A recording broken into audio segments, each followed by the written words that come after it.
tous, merci à vous de nous rejoindre sur Monaco Info. Voici les titres qui seront développés ce soir.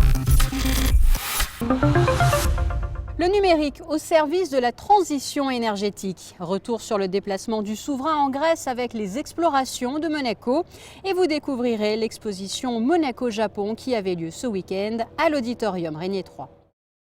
Mais avant de développer ces titres, ces informations qui nous sont parvenues. Des informations qui concernent le coronavirus, présent notamment en Italie.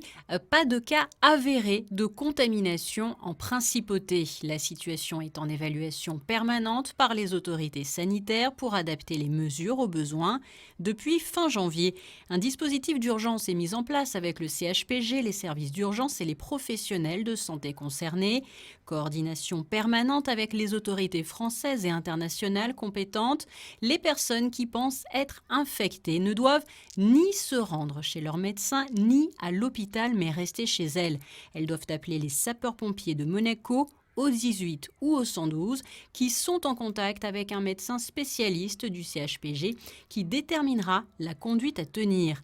Les autorités monégasques communiqueront toute évolution de la situation. Nexio, voici le nom du tout nouveau compteur électrique qui sera installé progressivement sur le territoire de la Principauté. Une conférence de presse organisée par la SMEG à ce sujet a eu lieu il y a quelques jours afin de présenter notamment les différents avantages, car cette technologie est véritablement tournée vers la préservation de l'environnement. Vanessa Dessy. Pour une meilleure maîtrise des consommations, la SMEG et la Principauté se sont engagés à mettre à disposition du grand public les meilleurs outils. C'est en ce sens que Nexio a vu le jour. Il s'agit là de la toute dernière génération de compteurs filaires qui sera installée sur l'ensemble du territoire. Mais Nexio, c'est surtout une autre façon de consommer. C'est l'univers Nexio. Donc l'univers Nexio, il est composé du service My Nexio. Donc ça, c'est vraiment ce qu'on veut mettre en avant. C'est-à-dire qu'on va mettre pour le client final en place un service qui va permettre de connaître ses consommations et du coup de mieux les maîtriser. Alors pour bien sûr accéder à ce service, on a besoin de la technologie qui va avec et donc du compteur.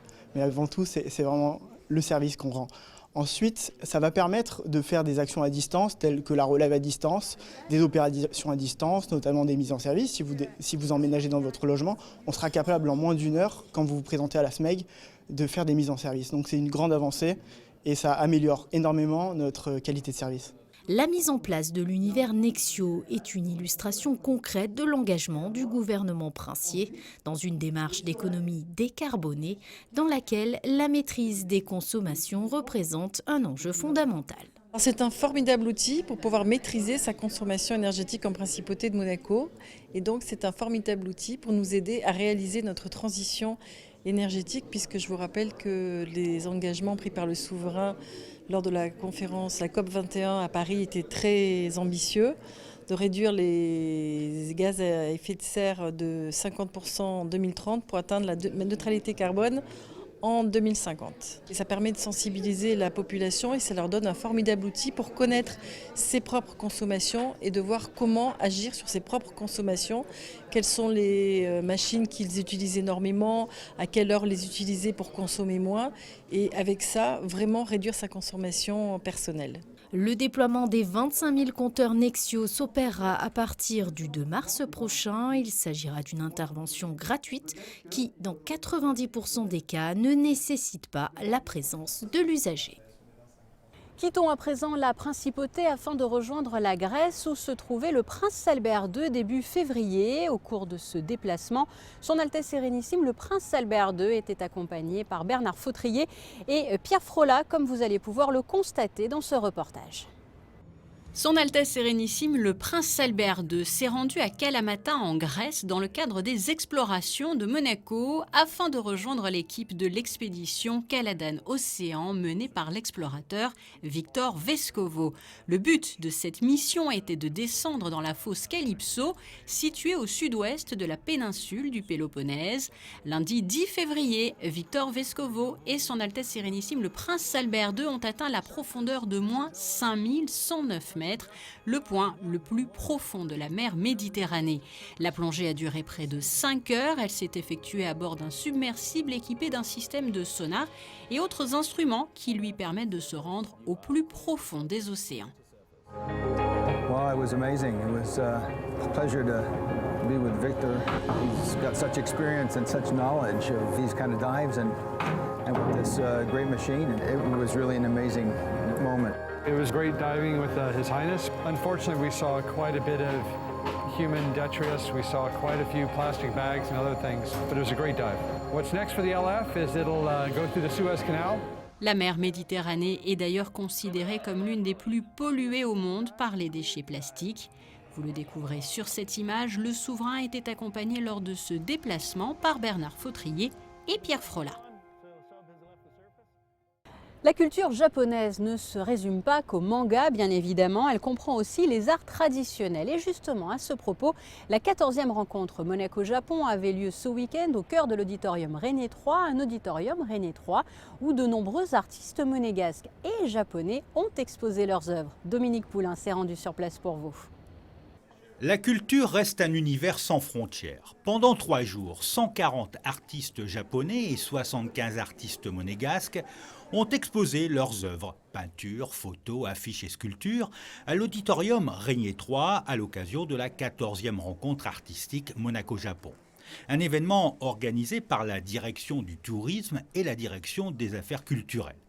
Cette manifestation permet de mettre en relation, de faire connaître et de confronter la vie de l'art et des artistes des deux pays. Nous découvrons à chaque fois avec surprise des choses inattendues de la part de ces œuvres d'artistes japonais.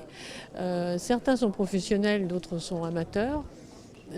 Mais amateur de peinture au Japon, c'est différent, je pense. C'est une autre vision des choses qu'on peut l'avoir chez nous parce que je pense que presque tous les Japonais font quelque chose de l'art floral ou de la peinture ou de l'aquarelle. Ils sont très friands de ce genre de choses. Les échanges culturels entre le Japon et Monaco existent depuis 1997.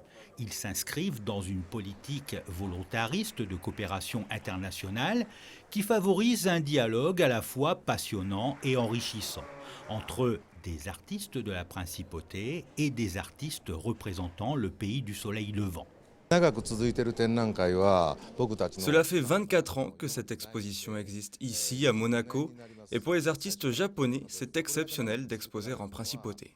C'est pour cette raison que je souhaite que cette exposition perdure à Monaco, car la principauté nous aide beaucoup pour organiser cet événement et c'est enrichissant de rencontrer des artistes monégasques. Cet échange offre également aux membres du comité national monégasque l'opportunité d'exporter leurs talents. Une dizaine d'artistes monégasques présenteront en effet leurs réalisations à Osaka en mai prochain. Voilà pour l'essentiel de l'actualité de ce début de semaine. Passons à présent à vos prévisions météo. Début de semaine peu ensoleillé en principauté. Ce mardi, le soleil aura un peu de mal à pointer le bout de son nez. Les températures varieront entre 8 et 15 degrés avec un vent du sud-ouest à 12 km/h. Pour les plus courageux, la mer est à 14 degrés. Mercredi marquera le retour du soleil, mais un vent de nord-ouest fera baisser les températures. Comptez seulement 10 degrés au meilleur de la journée. Jeudi, moins de vent, mais les températures resteront basses, entre 3 pour les minimales et 11 degrés pour les maximales. Vendredi ramènera la douceur pour le week-end grâce à un soleil plein qui chauffera la principauté à hauteur de 15 degrés. Samedi, les températures resteront dans la moyenne de saison entre 9 et 14 degrés, mais le ciel sera chargé.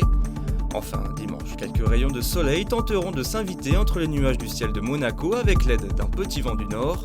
Comptez 7 degrés au réveil et 13 degrés dans l'après-midi.